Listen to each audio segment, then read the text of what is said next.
Today on the Quarter Hour, we meet Brisbane's newest breakfast radio host.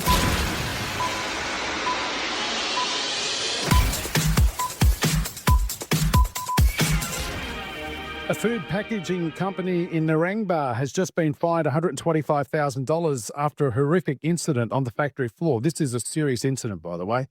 An employee was attempting to fix a jammed conveyor belt when an automated packaging arm reactivated and mistook him for a product. The robot shoved him headfirst into a box packing machine. This is a massive exclusive interview here on 4BC Breakfast.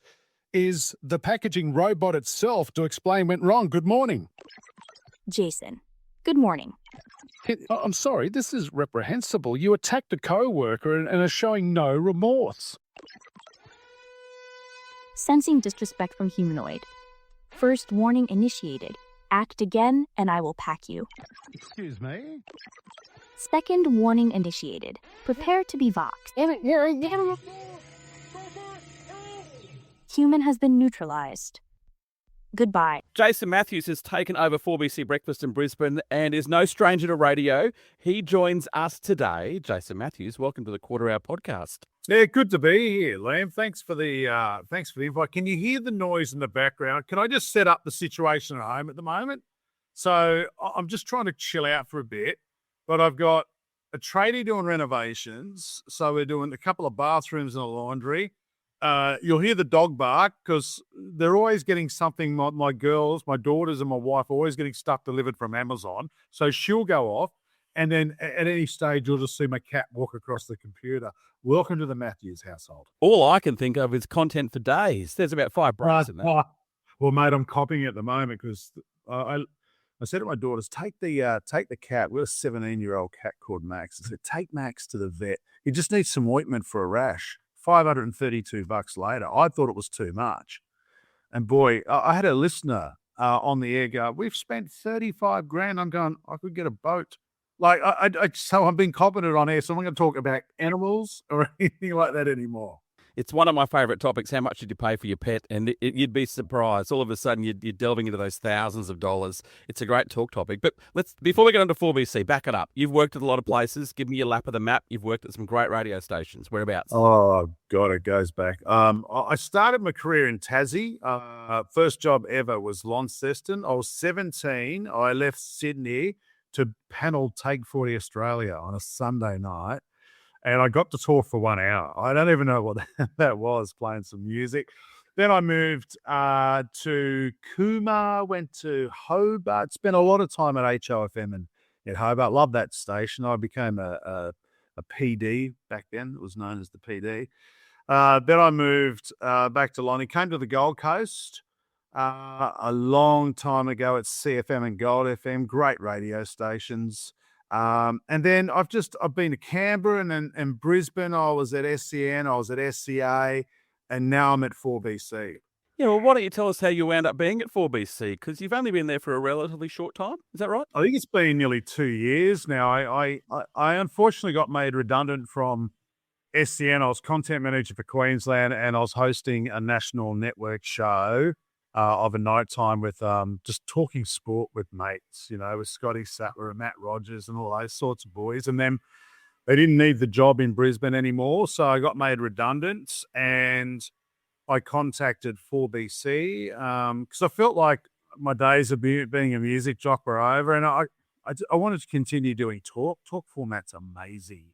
So I just reached out to do some producing with the hope of, working my way into an on-air role. And that happened. I was EPing Drive on a casual basis with Gary Hargrave. And then we had Alfred, the ex-tropical cyclone Alfred. You remember that?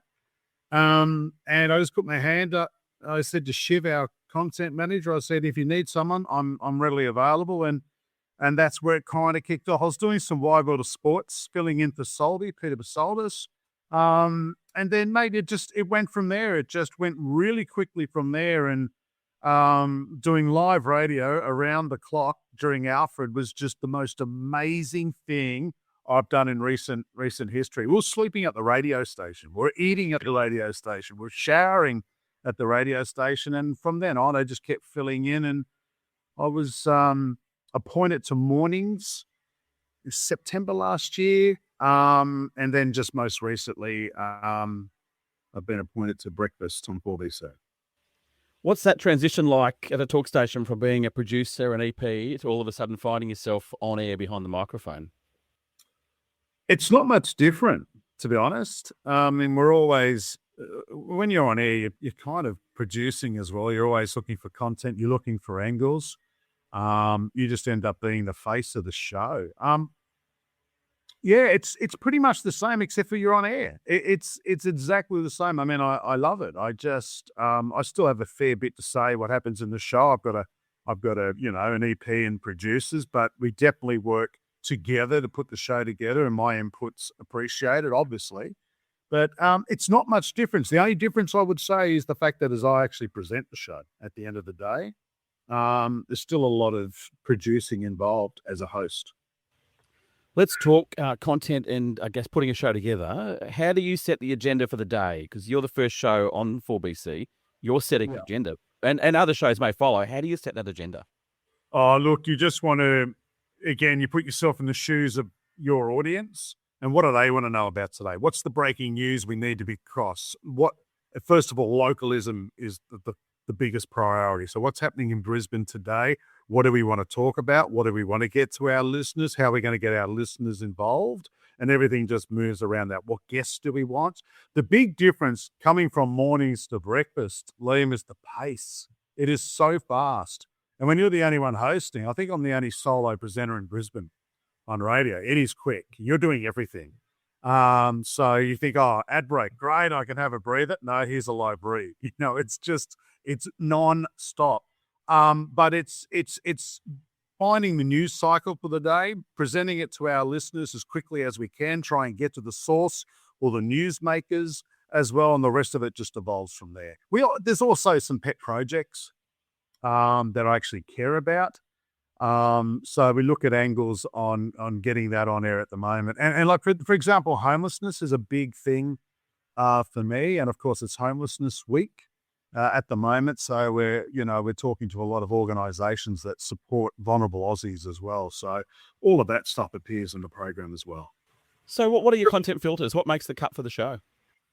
It's got to be relevant for the target. It's got to be Brisbane. That's first and foremost. How can we tell a story or have a successful interview in 3 to 5 minutes? You only get 30 minutes, an hour to talk, believe it or not. There's so much going on, news, traffic. There's heaps going on. So what makes the cut? Is it relevant? And you look, there's a lot of news. Brisbane's a big city. People in Sydney and Melbourne might not think that, but it's a massive city with a lot of things going on. So is it relevant? Is it local? And that's how we decide what happens. You move from mornings to breakfast. Did you have to really find yourself? Did you have to sort of go internal and say, am I leaning left? Am I leaning right? Do I actually have opinions at all? I'm pretty open about that, actually. Some people call me a right-wing nut job, but I'm conservative. I'm a conservative presenter. I always take that view. I'm hard on crime. I'm hard on punishment. I think I remember saying once I'm a One Nation voter, and then someone said to me, you know what, that's really interesting. No one's ever said that on air before. And that was ages ago, right? So whilst I'm a conservative, not everything is through that lens. So, for example, today I had Shannon Fenneman on air. She's the Shadow Minister for Women in Queensland, so from the Labor Party. So I will talk to Labor politicians as well. Again, if I think it's right for the audience, and look, I think a lot of our audience are probably centre right. If it's right for them, we'll talk about it. So whilst I am conservative by nature, and a lot of the stuff that I do present, particularly editorials, come from that background. That's my belief, right? You want me to be me. At the end of the day, the filter is always, is this relevant to that audience? Do you have a list of go-to topics? No. I remember it was funny. I was talking to Ruben, our panel operator, this morning about that. Apparently he's got like a 30-page manifesto, of all the stuff that's he's such a radio geek. And I said, mate, I have to see that one day. He goes, oh, it's on the folder. I'm going, oh, okay, thanks. I thought this thing was like the holy grail of breakfast radio. No, it's just whatever's happening on the day. I mean, you could say the pet thing I did about my cat is one of those, Radio 101 phone topics, but it's whatever's happening in my universe and whatever's happening on the day. We don't do phone topics per se. So what it is an extension of a story. So, for example, we had the CEO of the bomb on today. They're doing a review into the bomb, that $96 million mess. So then listeners, after hearing the interview or during the interview, they'll just engage and they'll either phone in or send texts or emails in. So it kind of just happens naturally. I won't go on there and go, right, what's your favorite cat name? It just evolves naturally. Yeah, I always love that one. What's your favourite biscuit to dunk? You always know that What is the it? bottom of the barrel. It's a Tim Tam, right? It is a Tim Tam. Absolutely.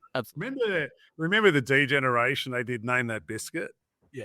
And they described it, and some bloke what was that character? Was it Wayne or somebody to ring up? And he goes, "Is it a salada?" I was like, what? Take that one away. 10 to 9 on a Friday, you might need it. Yeah. Talk to me about what happens when the mics are off. I see you and I see a busy man because you've got a life, a business, and a family, right? And you're doing breakfast radio. Like, you are cramming a lot into your day.